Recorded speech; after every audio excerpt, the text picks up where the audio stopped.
ओम प्रकाश कोहली जी, राज्य के मुख्यमंत्री श्रीमान विजय रूपाणी जी, उप मुख्यमंत्री श्रीमान नितिन भाई, राज्य के पूर्व मुख्यमंत्री श्रीमती आनंदीबेन पटेल, श्रीमद राजचंद्र मिशन के लिए अपने आप को समर्पित करने वाले श्रीमान गुरुदेव राकेश भाई,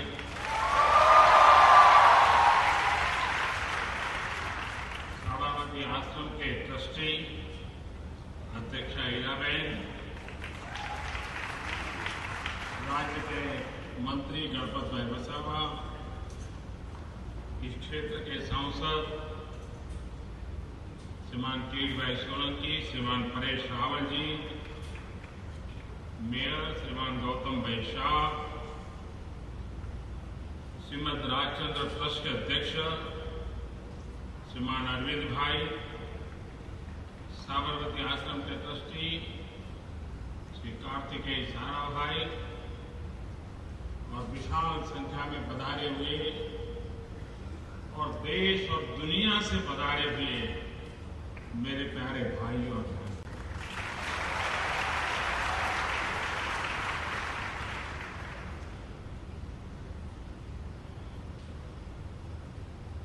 इतिहास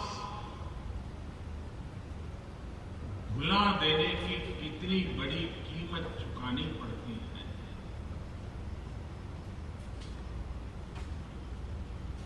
क्या कुछ खोना पड़ता है, क्या कुछ गंवाना पड़ता है। अगर इस बात को समझना है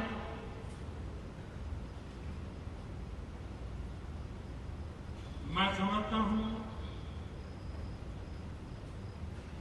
श्रीमद राजचंद्र जी के व्यक्तित्व से हम बहुत भली भांति समझ सकते हैं कि उनको भुला करके हमने कितना गंवाया।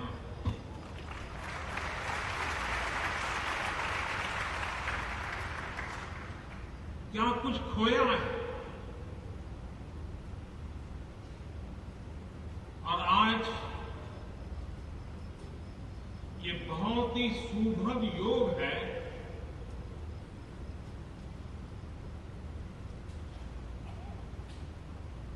कि श्रीमद राजचंद्र जी पूज्य बापू उनको कविश्री के रूप में भी संबोधित करते थे।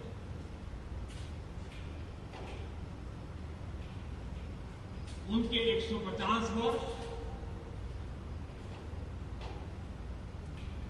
और जिस तपोभूमि से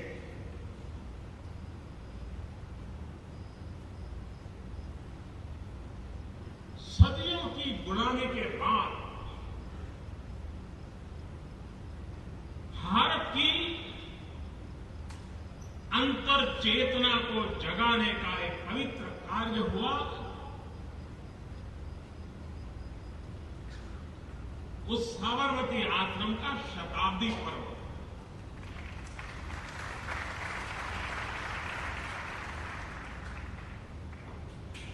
दो 2017 का साल अनेक रूप से महत्वपूर्ण है। यही वर्ष था जब देश में पहला सत्याग्रह का बिगुल बजा चंपारण की धरती पर, और उसका भी ये शताब्दी का वर्ष है।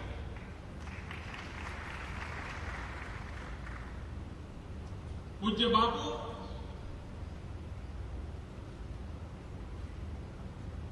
उन्नीस 1915 में भारत वापस आए थे अफ्रीका से, और 2015 में जब उनका शताब्दी का वर्ष था तो भारत सरकार ने पूज्य बापू के भारत आगमन की उस शताब्दी को भी इसी गुजरात में गांधीनगर में महात्मा मंदिर में दुनिया भर के प्रवासी भारतीयों को बुला करके उस अवसर को मनाने का प्रयास किया।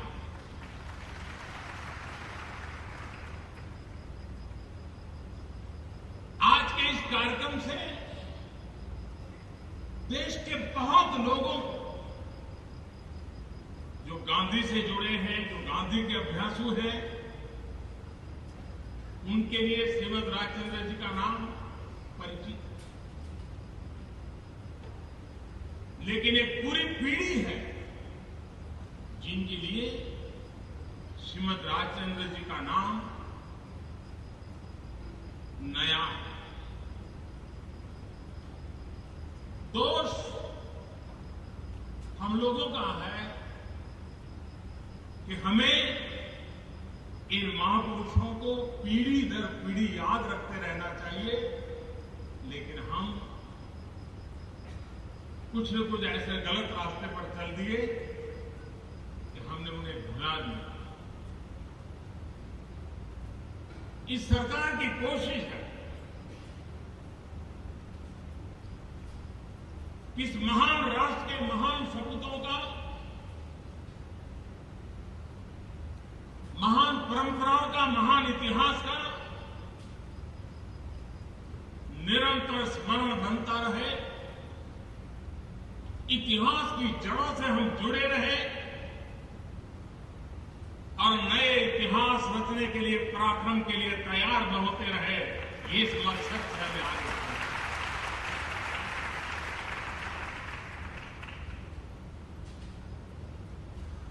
साबरमती आश्रम की शताब्दी कभी कभी मुझे लगता है कि विश्व को जिस रूप में गांधी से परिचित करवाने की जरूरत है,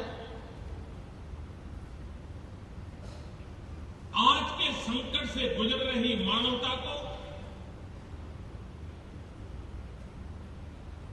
गांधी से संबल मिल सकता है, राह मिल सकती है, लेकिन हम उसको नहीं कर पाए।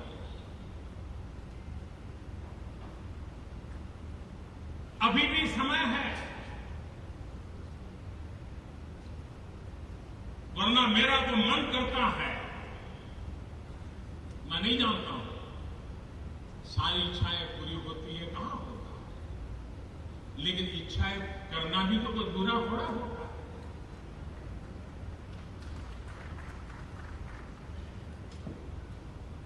कभी कभी मन करता है कि यूनाइटेड नेशन जिसका निर्माण शांति के लिए हुआ,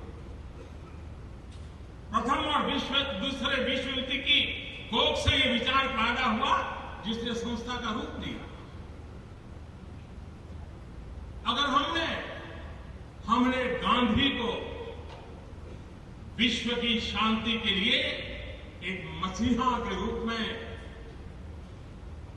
जन मन तक स्थिर करने में सफलता पाई होती, तो यूनाइटेड नेशन का सेक्रेटरी जनरल जो भी बनता,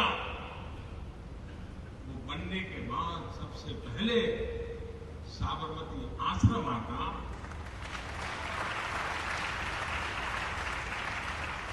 कुछ पल हृदय कुंज में बिताता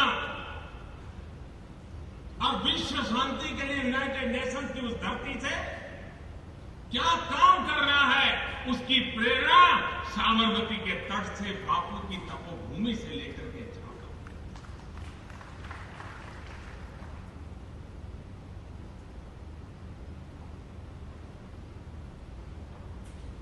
लेकिन मेरी आत्मा कहती है, आज नहीं तो कल, कभी न कभी तो ये होगा।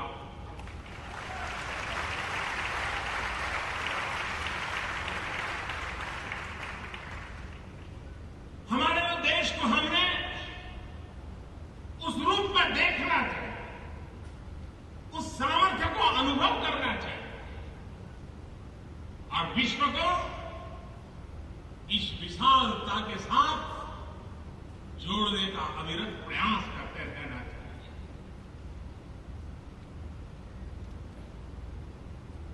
श्रीमद राजचंद्र जी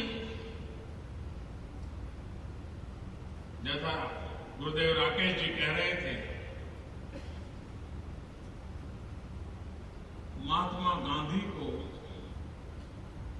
दुनिया की बड़ी बड़ी हस्तियां मिलने आती थी। आजादी के लिए दुनिया के बड़े बड़े लोगों से वो बात करते थे। लंबे चौड़े 6 फुट 6.5 फुट ऊंचाई वाले, चिकनी चपटी गोरी चमड़ी वाले, लेकिन दुनिया का कोई व्यक्तित्व गांधी को प्रभावित नहीं कर पाता।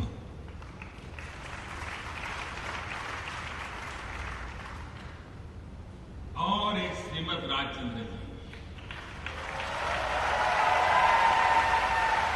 दुबला पतला, और वो भी एक व्यापारी, दुकान पे बैठ करके खरीद बिक्री करने वाला, सामान्य जीवन, असामान्य व्यक्तित्व।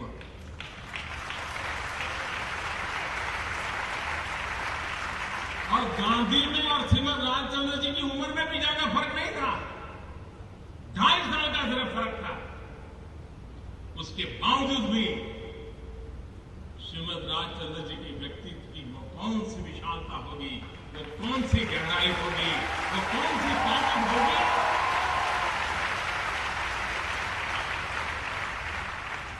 जिसने पूरे के पूरे गांधी को अपने में समेट लिया।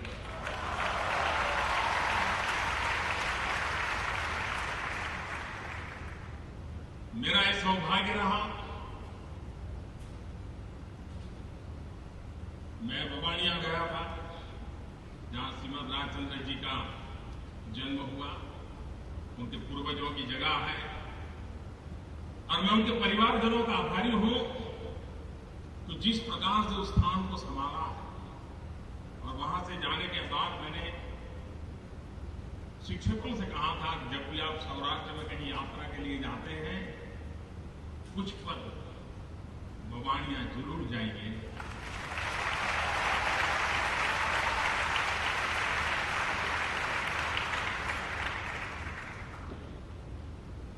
हम मंदिर जाते हैं, एक अलग प्रकार के वाइब्रेशंस अनुभव करते हैं, एक अलग प्रकार की अनुभूति आती है। जो मैंने अनुभव किया था, मैं मानता हूं आपको भी वही अनुभव होगा। श्रीमद राजचंद्र जी के लिए जो स्थान भवानिया में बना हुआ है, मंदिर नहीं है, एक स्थान है, लेकिन अंदर जाते ही आपको एक आध्यात्मिक चेतना के वाइब्रेशंस की अनुभूति।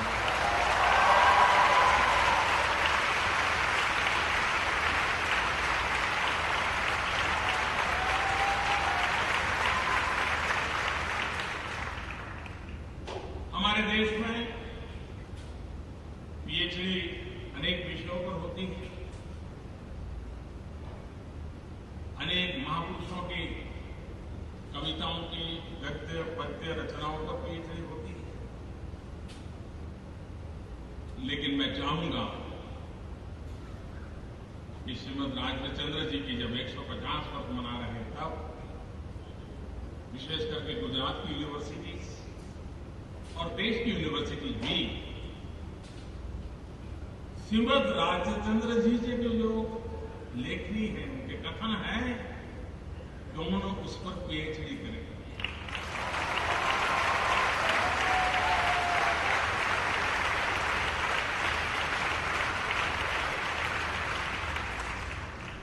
गांधी जी के जीवन पर, उनके सारे कार्यकलाप पर हर पल श्रीमद राजचंद्र जी के जो पत्र हैं, उन पत्रों का कैसा प्रभाव था। और देखिए, गांधी जी की विशेषता, उम्र में फर्क नहीं था, जैन परंपरा में पले हुए थे श्रीमद राजचंद्र जी, उसके बावजूद भी गांधी की भी सरलता देखे, वरना कभी कभी मनुष्य का एक, अब वो बैरिस्टर थे, अफ्रीका में सफल आंदोलन करके आए थे, भारत में बड़े बड़े नेताओं को मिलने आते थे, उन्होंने अपना एक स्थान बना लिया था। उसके बावजूद भी आयु में कोई फर्क न होने के बाद भी अपने बराबरी के व्यक्ति को सामान्य जीवन जाने वाली अपने अंतर मन के सारे सवाल लिख करके उनको पूछा करते थे। और श्रीमद राजचंद्र जी बिना संकोच आध्यात्मिक चेतना और अधिष्ठान समेत पूरे ज्ञान का संपूर्ण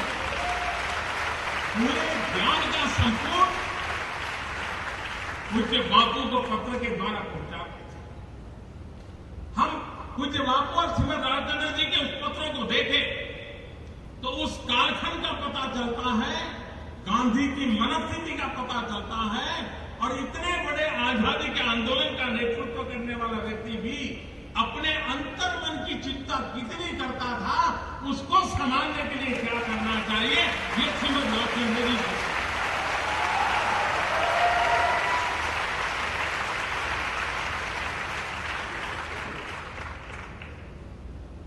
हमारी नई पीढ़ी को कुछ पता नहीं,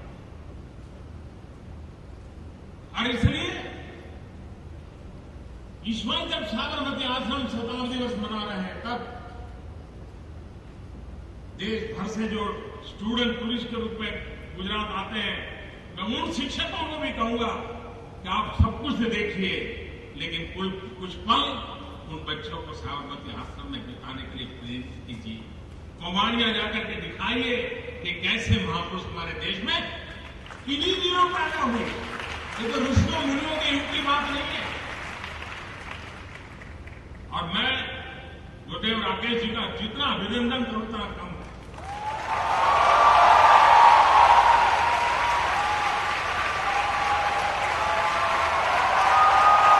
वो ज्ञानमार्गी भी है, कर्ममार्गी भी है। उनके विचारों का पिंड श्रीमद राजचंद्र जी की प्रेरणा से पला हुआ है, बड़ा हुआ है, और उनका जीवन उन आदर्शों की पूर्ति के लिए कर्मयोग के अंदर दूर सुदूर जंगलों में लोगों में रहने वाले लोगों की सेवा में खपा हुआ।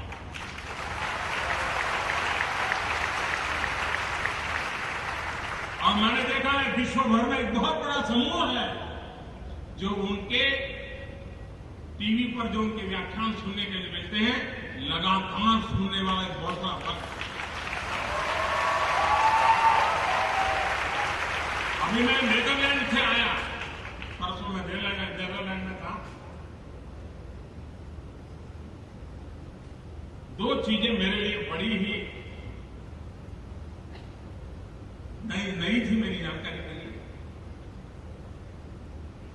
भारत में जितने मार्ग महात्मा गांधी के नाम पर है, उसके बाद दुनिया में सबसे अधिक मार्ग के नाम गांधी पर किसी के होंगे तो नीदरलैंड के। मेरे लिए नया अनुभव, नई जानकारी। और दूसरा, वहां सूरीनाम के लोग आकर के बसे हुए हैं बहुत बड़ी मात्रा में। वो डच सिटीजन है।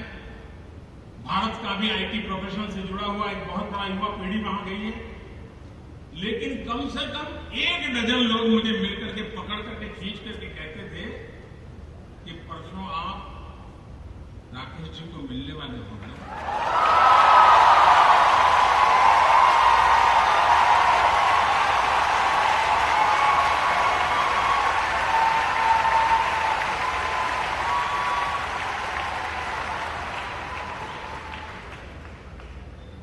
और एक और कहते थे कि राकेश जी के वाले आपके साथ की फोटो जरा भेज देना।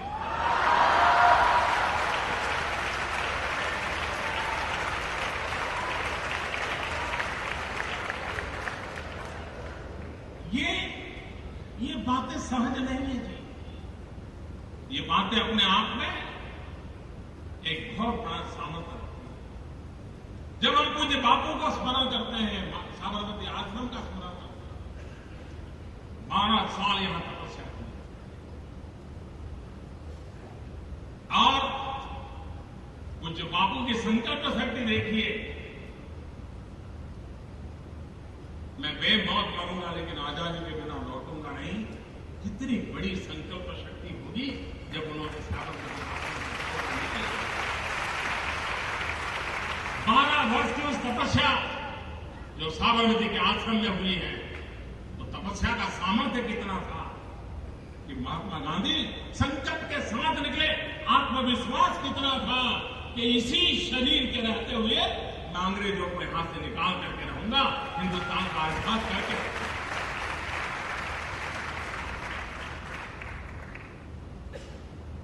2019 में हम पूज्य बापू के 150 वर्ष मनाएंगे।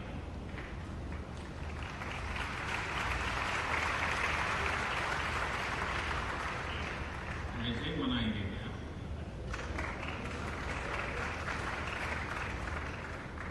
जी नहीं।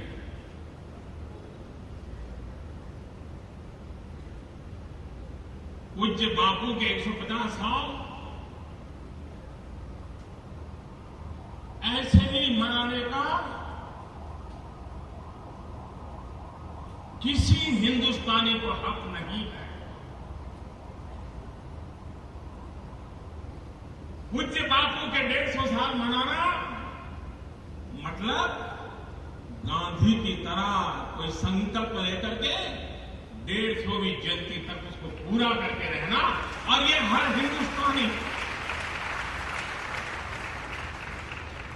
अप्रतिम संकल्प शक्ति के धनी थे। वो हमारे भीतर भी वो संकल्प शक्ति हो, जिस संकल्प शक्ति को लेकर के हम भी निकल पड़े आज से।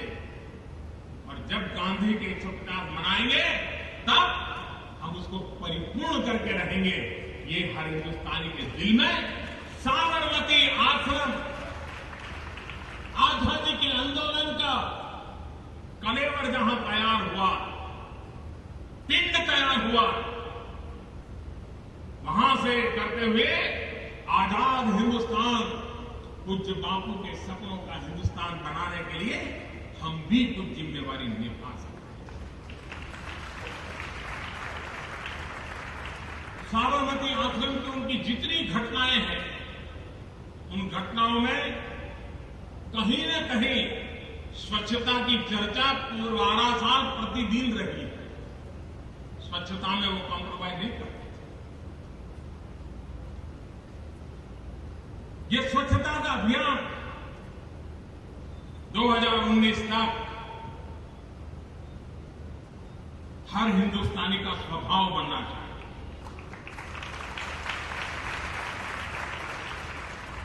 स्वच्छता हमारे रगों में, हमारे जहन में, हमारे विचार में, हमारे आचार में स्वच्छता का प्रथम स्थान होना चाहिए। और इससे बड़ी पूज्य बापू को कोई श्रद्धांजलि नहीं हो सकती। स्वयं बापू कहते थे कि आजादी और स्वच्छता दोनों में से मेरी पहली पसंद स्वच्छता रहेगी। आजादी से भी ज्यादा महत्व गंदगी से मुक्ति का हिंदुस्तान, ये बापू का सपना था। आजादी के 70 साल हो चुके हैं। 2019 में 150वीं जयंती मना रहे हैं। हम दोनों उसके लिए करेंगे। पूज्य बापू को वैष्णव भजन तो देने रे कहिए बहुत प्रिय था। अभी भी हम लोगों ने सुना। इस देश के हर कोने में वैष्णव भजन तो देने रे कहिए हर विद्यार्थी को मालूम है, हर नागरिक को पता है, सबको पता है, गांधी जी को भी। और इसकी ताकत देखिए, इसकी सहजता देखिए। आप 100 लोगों को पूछिए कि पूज्य बापू का प्रिय भजन कौन सा था, 100 में से 90 लोग कहेंगे वैष्णव भजन तो देने रे। 100 में से 90 कहेंगे हिंदुस्तान के किसी भी कोने में जाके देखें। फिर उनको दूसरा सवाल पूछिए कि किस भाषा में है। मैं बिल्कुल दावे से कहता हूं 10 लोग नहीं बता पाएंगे ये किस भाषा में है, क्योंकि इस ऊंचाई से वो हमारे भीतर रंग गया है कि भाषा के भेद खत्म हो चुके। वैष्णव भजन हमें अपना लगने लगा। ये सिद्धि होती है, ये सिद्धि होती है कि बाकी कोई भेद रेखा सामने नहीं आती है, लिप्त हो जाती है। राजनीति में बहुत देर से आया हूं।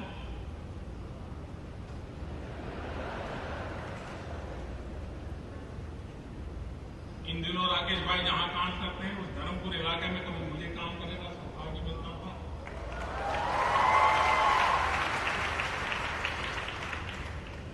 जवानी का लंबा समय आदिवासियों के बीच बिताने का मौका मिला मुझे, सामाजिक सेवा करते करते। राजनीति में बड़ी देर से आया और आया था तब भी इस पटरी पर जाऊंगा ये कभी सोचा तक नहीं था। मैं संगठन के लिए समर्पित था, संगठन के लिए काम करता था और तब मैं भारतीय जनता पार्टी के कार्यकर्ताओं को प्रशिक्षित करते समय एक बात बताता था। मैं कहता था वैष्णव भजन तो तेने रे कहिए, 400 साल पहले नरसिंह मेहता ने लिखा है। आज जितने भी पॉलिटिकल लीडर हैं, जितने भी जनप्रतिनिधि हैं, एक काम करें, वैष्णव भजन तो तेने रे कहिए, जे पीड़ पराई जाने रे। यहां पर वैष्णव भजन शब्द निकाल करके लोक प्रतिनिधि तो तेने रे कहिए, जे पीड़ पराई जाने रे।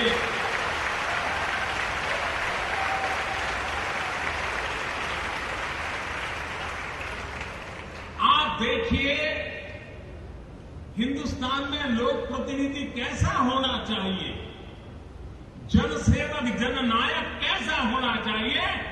वैष्णव भजन के हर पंक्ति में आप पल भर के लिए अपने आप को बिठा करके देखिए, आप देखिए आपको किसी से मार्गदर्शन की जरूरत नहीं पड़ेगी। कहां जाना है उसका रास्ता साफ मिल जाएगा, कोई उलझन नहीं रहेगी। और एक बार एक शब्द के साथ जोड़ करके देख लेंगे, समय के अभाव में मैं उसका विस्तार नहीं कर रहा हूं, लेकिन ये सामर्थ्य उसमें है। भाइयों बहनों, जरूरत पड़ने पर पूज्य बापू का नाम लेना, ये तो हमने बहुत सालों से देखा है।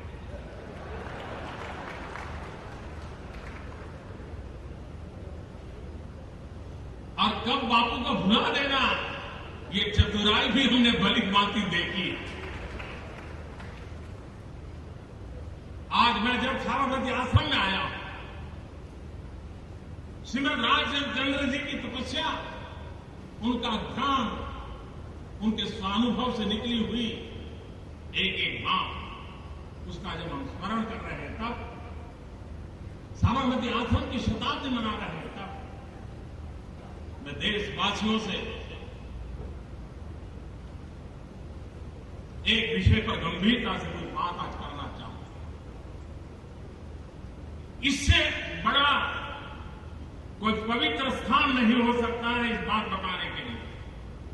श्रीमद राजचंद्र जी के 150 साल हो, साबरमती आश्रम की शताब्दी हो, 2019 में गांधी के 150 मनाने का तैयारी हो, इससे उत्तम अवसर मेरे मन की इस बात करने के लिए शायद कोई नहीं हो सकता।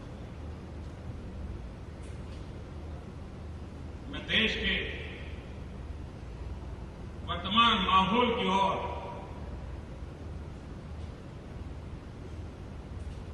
अपनी पीड़ा भी व्यक्त करना चाहता हूं, अपनी नाराजगी भी व्यक्त करना चाहता हूं। जो देश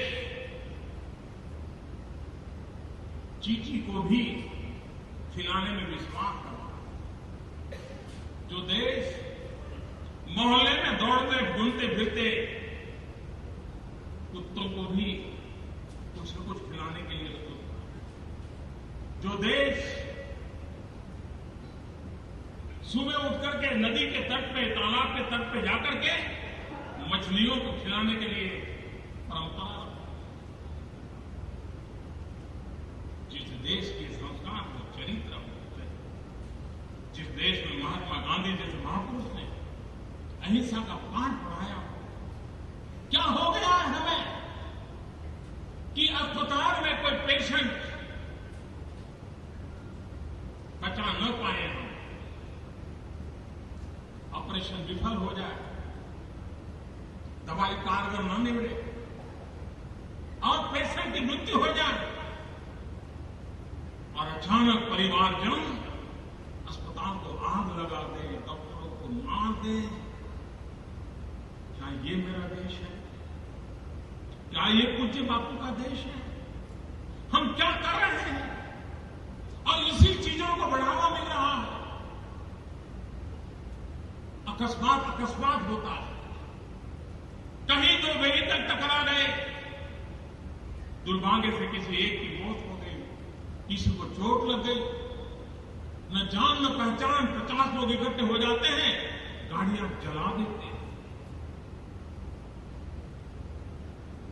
क्या ये मेरा देश है? गाय की रक्षा, गौ की भक्ति महात्मा गांधी और विनोबा भावे से बढ़कर के कोई नहीं होता।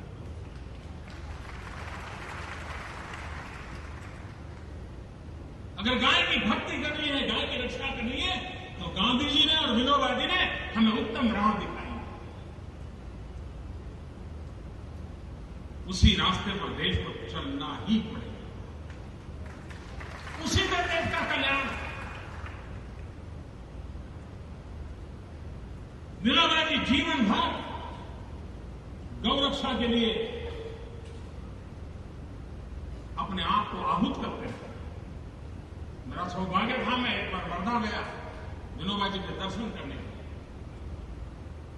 मैं उनसे मिला, प्रणाम किए, बैठा। विनोबा जी शब्दों की बड़ी ताकत रखते थे। मैं बैठा, परिचय हुआ, मेरे सामने देखा, फिर मुझे कह रहे मर जाओ मर जाओ। मैं हैरान था, विनोबा जी कह रहे मर जाओ मर जाओ। मैं चुपचाप बैठा रहा, फिर धीरे से कहे गाय के लिए, गाय माता के लिए। आप कल्पना कर सकते हैं कि विनोबा जी उस समय की सरकारों के खिलाफ जीवन के अंत तक वो लड़ते रहे, अनेक बार अनशन किए, गौ रक्षा के लिए किए, गौ भक्ति के लिए। भारत का संविधान भी हमें उसका महत्व समझाता है, लेकिन क्या किसी इंसान को मारने का हमें हक मिल जाता है? क्या ये गौ भक्ति है? क्या ये गौ रक्षा है?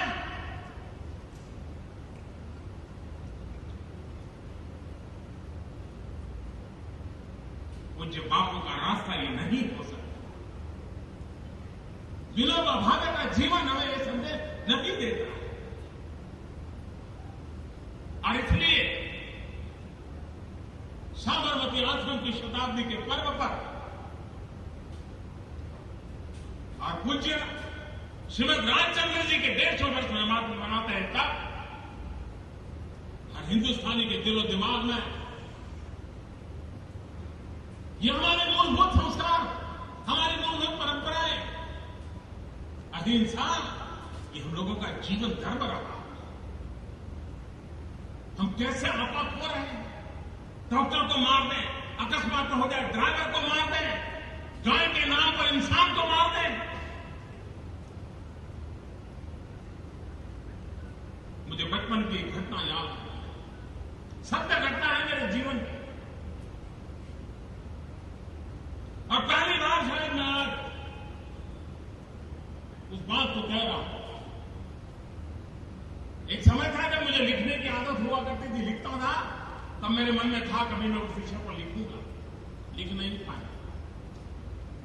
लेकिन आज मेरा मन करता है, क्योंकि ऐसी पवित्र जगह है, जिस पवित्र जगह से मन के भीतर की सच्चाई का प्रकट होना बहुत स्वाभाविक है।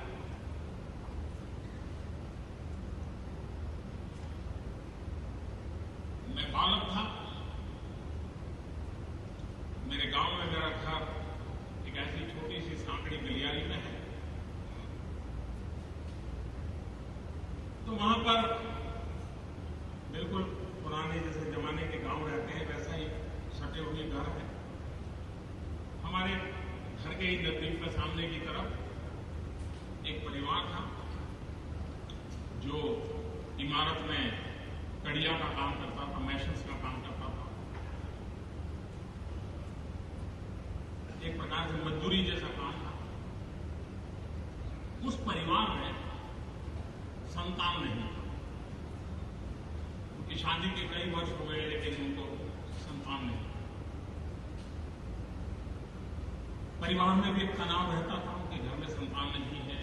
उनकी बड़ी धार्मिक प्रवृत्ति के व्यक्ति भी थे।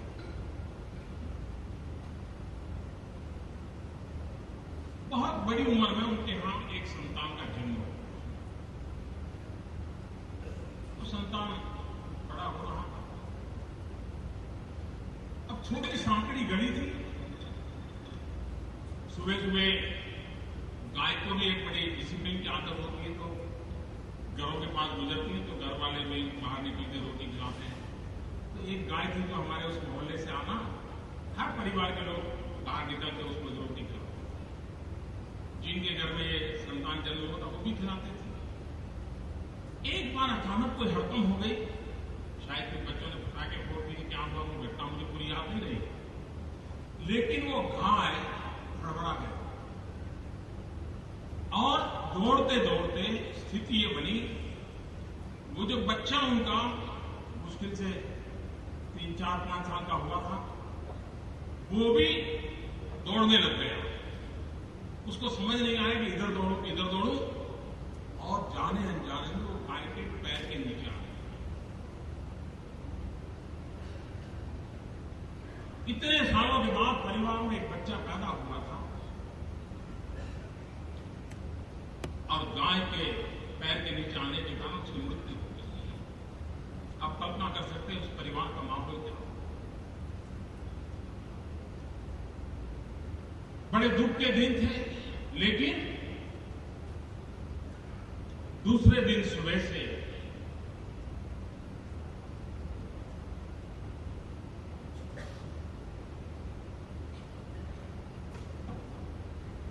ये दृश्य मैं भूल नहीं सकता। दूसरे दिन सवेरे वो गाय उनके घर के सामने आके खड़ी हो गई। किसी भी घर के सामने जाके रोटी नहीं खाई।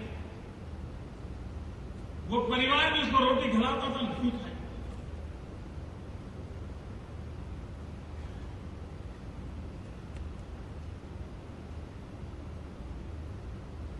गाय के आंसू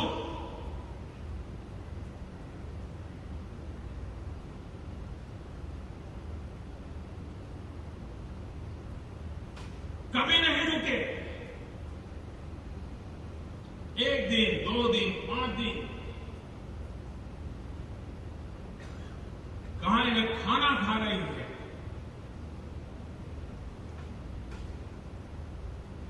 गाय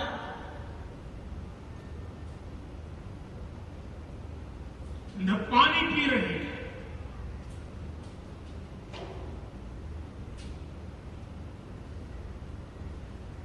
एक तरफ परिवार को इकलौते संतान की मृत्यु का शोक था।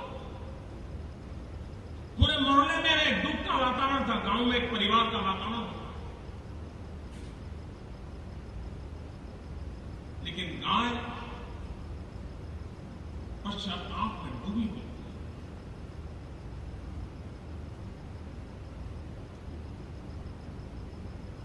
कई दिनों तक उसने कुछ नहीं खाया, कुछ नहीं। उसके आंख के आंसू सूख गए। सारे मोहल्ले के लोग, उस परिवार के लोग भी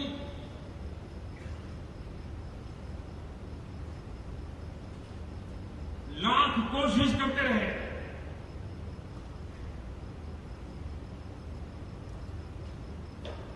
लेकिन गाय ने अपना संकल्प नहीं छोड़ा।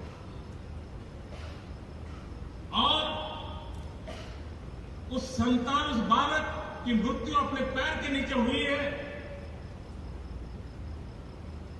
इसे पीड़ा के मात्र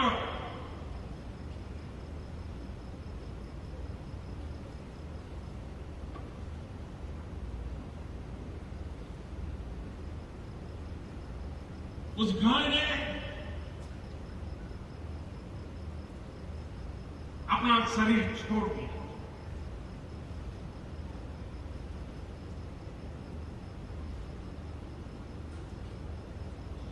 एक बालक के मृत्यु के पश्चाताप में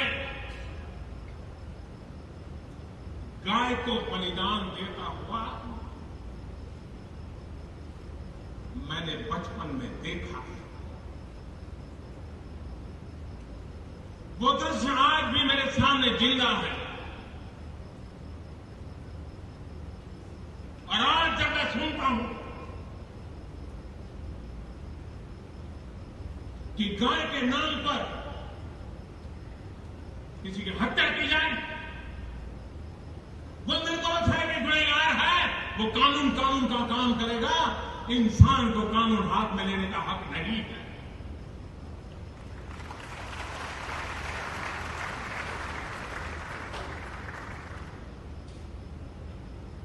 साबरमती आश्रम की शताब्दी मनाते हो, गांधी जी और विनोबा जी जैसे गाय के लिए समर्पित जीवन हमारे सामने दृष्टांत हो। मैं देशवासियों से आग्रह करूं, हिंसा समस्याओं का समाधान नहीं है।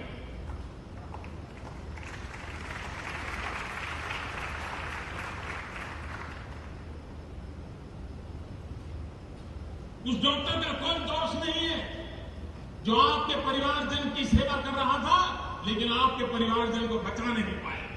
और फिर भी आपको शिकायत हो तो कानूनी व्यवस्था है। अकस्मात हो जाता है, किसी निर्दोष की जिंदगी चली जाती है, वो अकस्मात है। और इसलिए गांधी की इस धरती में हर किसी का दायित्व है एक संतुलित जीवन जीने। हर किसी की जिम्मेवारियों को अपनी जिम्मेवारियों के साथ जोड़ दे, और तब जाकर के हम पूज्य बापू के सपनों का देश बना सकते। 2022 भारत की आजादी के 75 साल हो गए। जिन महापुरुषों ने आजादी के लिए बलिदान दिया, जवानी जेलों में काट दी, कुछ काला पानी की जिंदगी गुजारते रहे, कुछ फांसी के तख्त पर चढ़ गए, कुछ जीवन भर लड़ते रहे। उन सबका सपना था देश को आजाद, देश को समृद्ध, देश के गरीब से गरीब के कल्याण की ओर देखना। 2022 आजादी के 75 साल हो रहे हैं। 5 साल हमारे पास है। 125 करोड़ देशवासी अगर संकल्प कर ले कि 2022 में हमें हिंदुस्तान को यहां ले जाना है, जो हमारे आजादी के दीवानों के सपने थे, उसे पूरा करने के लिए ले जाना। जिस साबरमती के आश्रम की धरती से आजाद हिंदुस्तान के सपनों को संजोया गया था, राष्ट्र को पिरोया गया था, सपनों को पूरा करने के लिए आहुति को स्वीकार किया गया था, लड़ाई लड़ने के लिए हर प्रकार के अहिंसक शस्त्रों का इस्तेमाल किया गया था, सत्याग्रह का मार्ग अपनाया गया था। 2022 आजादी के 75 साल हो रहे हैं। संकल्प का, कर्म का, नया करने का, जीवन को लगा देने का 5 साल जिंदगी का इतना मूल्यवान समय। 2022 हम हर हिंदुस्तानी 125 करोड़ देशवासी एक कदम अगर चलते हैं तो हिंदुस्तान 125 करोड़ कदम आगे चलता है। इस सपना को लेकर के चले श्रीमद राजचंद्र जी, जिन्होंने हमें इतनी बड़ी आध्यात्मिक चेतना, कर्मवान, ज्ञानवान अंतः चेतना को जगाने का रास्ता दिखाया। पूज्य बापू, जिन्होंने श्रीमद राजचंद्र जी की बात को जीत करके प्रयोग सफल करके दिखाया है। ऐसे दोनों महापुरुषों को एक साथ स्मरण करने के अवसर पर मैं फिर एक बार मुझे आप सबके बीच आने का अवसर मिला। इतने बड़े तादाद में देश और दुनिया से आए हुए लोगों से उनके दर्शन का सौभाग्य मिला, राकेश जी से मिलने का अवसर मिला। मैं अपना अभिवादन मानता हूं। बहुत बहुत धन्यवाद।